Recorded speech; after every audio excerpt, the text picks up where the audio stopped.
ചേട്ടാ എന്താ തോന്നുന്നത്? പുതിയ പദ്ധതിയൊക്കെ വന്നു. എന്താ പദ്ധതി?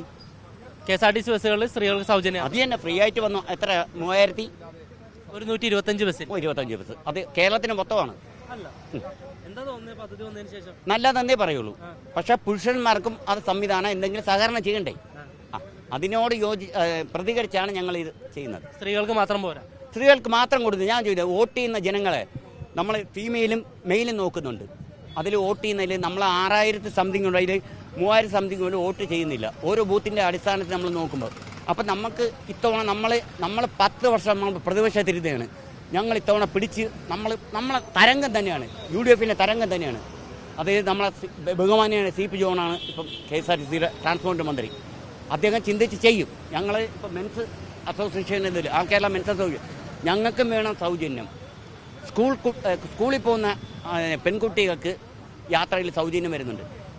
ദാരിദ്ര്യ ആൺകുട്ടികളും ഉണ്ടല്ലോ, കഷ്ടപ്പെട്ട് അവർക്കും കൊടുക്കണമല്ലോ, അവർക്കും കൊടുക്കണം സൗജന്യ യാത്ര. 20 കിലോമീറ്റർ ഞാൻ പറഞ്ഞ 20 കിലോമീറ്റർ മാത്രം മതി. ഇവരിന്നാളെ ഞാൻ പത്രത്തിൽ ചോദിച്ചപ്പോൾ നമ്മൾ ചെങ്ങന്നൂർ പോകുന്ന അതിനൊന്നും കൊടുക്കാൻ പറ്റത്തില്ല. സർക്കാരിന് ഇപ്പോഴേ വന്ന് കയറിയപ്പോൾ ഖജനാവ് കാലിയാണ്. ശർക്കര പാത്രത്തിൽ കൈ നട്ട പോലെയാണ്, ഒന്നുമില്ല. ഇത് കണ്ടെത്താൻ മുഖ്യമന്ത്രിയും ഈ മന്ത്രിമാരും അത് ഒരുപാട് സംവിധാനം കണ്ടെത്തണം. ഈ കാലി ഖജനാവിന്ന് വീണ്ടും കാലിയാക്കണല്ലേ? ഒരിക്കലും ഇല്ല, കാലിയാക്കുന്നില്ല. ഇപ്പം തന്നെ കാണിച്ചെന്നറിയാമോ? നമ്മൾ ഒന്ന് ഘട്ടം ഘട്ടമായിട്ട് നമ്മൾ പറഞ്ഞ 5 എണ്ണം ഉണ്ട്. 5 എണ്ണത്തിൽ ആദ്യം ഇതാണ് നോക്കുന്നത്. ഇത് കഴിഞ്ഞിട്ട് അടുത്ത വന്ന ഓരോ കുടുംബത്തിലും ഒരു പെൺകുട്ടിക്ക് 1000 രൂപ വെച്ച് സംവിധാനം കൊടുക്കാമെന്ന് പറഞ്ഞിട്ടുണ്ട്. നടക്കും, അത് ഉറപ്പാണ്.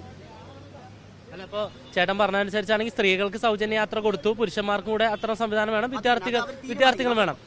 അപ്പോൾ ചേട്ടൻ കോൺഗ്രസ്സുകാരനാണെന്ന് പറയുന്നത്, വോട്ട് വെറുതെ പോയെന്ന് തോന്നുന്നുണ്ട്? ഒരിക്കലും ഇല്ല. ഞാൻ എൻ്റെ എനിക്ക് വോട്ട് സംവിധാനം കേട്ട 18-ാം വയസ്സ് മുതൽ ഞാൻ എൻ്റെ കൈപ്പത്തി ചിഹ്നം നോക്കിയിട്ട് എൻ്റെ 3 ചിഹ്നം, കൊടിയുടെ 3 ചിഹ്നം നോക്കും. അത് നോക്കിയെത്തോളൂ. ഇത്തവണ CP ജോണിന് കിട്ടിയത് കപ്പൽ ചിഹ്നമായിരുന്നു. നമുക്ക് ചിഹ്നം വരയ്ക്കാൻ ഒരുപാട് താമസിച്ചിരുന്നു, എങ്കിലും നമുക്കറിയാം അദ്ദേഹം ജയിക്കുമെന്ന്. നിങ്ങൾ ബസ്സിൽ തടഞ്ഞു നിർത്തി പ്രതിഷേധിക്കാനാണ് വന്നത്, ഇനിയിപ്പോൾ എന്താ പരിപാടി? ഇല്ല, ഒരിക്കലുമില്ല. തടഞ്ഞു നിർത്തി ഒരു പ്രസ്ഥാനമില്ല. നമ്മൾ വന്ന് ഒരു ബസ്സിനെ പോലും തടഞ്ഞു നിർത്തിയില്ല. സംവിധാനം നമ്മൾ അവകാശങ്ങൾ ചോദിച്ചു, ആണുങ്ങൾക്കും വേണം എന്നേ സംവിധാനം പറഞ്ഞു. ഈ മുഖ്യമന്ത്രി ഇന്ന് ഉദ്ഘാടന വേളയിൽ ഒരു കാര്യം പറഞ്ഞിരുന്നു, ഔദാര്യമല്ല, അവകാശമാണ്. പക്ഷേ സ്ത്രീകൾക്ക് കിട്ടുന്ന പണം അതൊരു സമ്പാദ്യമായി തുടരും. പക്ഷെ പുരുഷന്മാരുടെ കേസിൽ അങ്ങനെയല്ല. ഇത് ബീവറേജ് കൊടുത്ത് ഒഴിവാക്കുന്നതാണോ മുഖ്യമന്ത്രി? അല്ല, അത് അദ്ദേഹം പറഞ്ഞതിനോട് ഞാൻ പറഞ്ഞില്ല. അദ്ദേഹം ചില പറഞ്ഞാണ്, അത് അദ്ദേഹത്തിൻ്റെ വാക്കിലൂടെ തെറ്റായത്. കാരണം എന്താ പറയുക, എല്ലാ പുരുഷന്മാരെയും ഒരേ നാണയത്തിന് 2 സൈഡായിട്ട് ചിന്തിക്കരുത്. ഒരു കുടുംബത്തിൽ ഓരോ കുടുംബത്തിൽ ഇന്നും ഞാൻ പത്രം വായിച്ചപ്പം സ്ത്രീകളെല്ലാം എഴുതിയിട്ടുണ്ട്, 1500 രൂപ എനിക്ക് ബസ്സിൽ ലാഭം കിട്ടിയില്ല, എൻ്റെ കുഞ്ഞുങ്ങൾക്ക് ലാഭം, എൻ്റെ വിദ്യാഭ്യാസം, അവരുടെ ഇത്, ഇങ്ങനെ കുറേ ഇതുണ്ട്.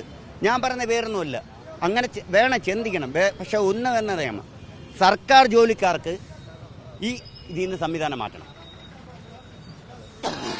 മാനദണ്ഡങ്ങൾ വെക്കണം. ആണ് അങ്ങനെ ഒരു സംവിധാനം ചെയ്തു. KSRTC ഇനി ലാഭത്തിൽ വരും. KSRTC ഭരിക്കുന്നത് CP ജോണാണ്. ഒരുപാട് MERന്റെ തൊട്ട് പിന്നാലെ ഉള്ളൊരു ആളാണ് CP ജോൺ. ഗണേഷ് കുമാർ മോശമായിരുന്നു തോന്നുന്നു എന്ന് ഞാൻ പറയുന്നില്ല. സാറും അതേപോലെ തന്നെ ബഹുമാനെ ഗംഭീരമായിരുന്നു.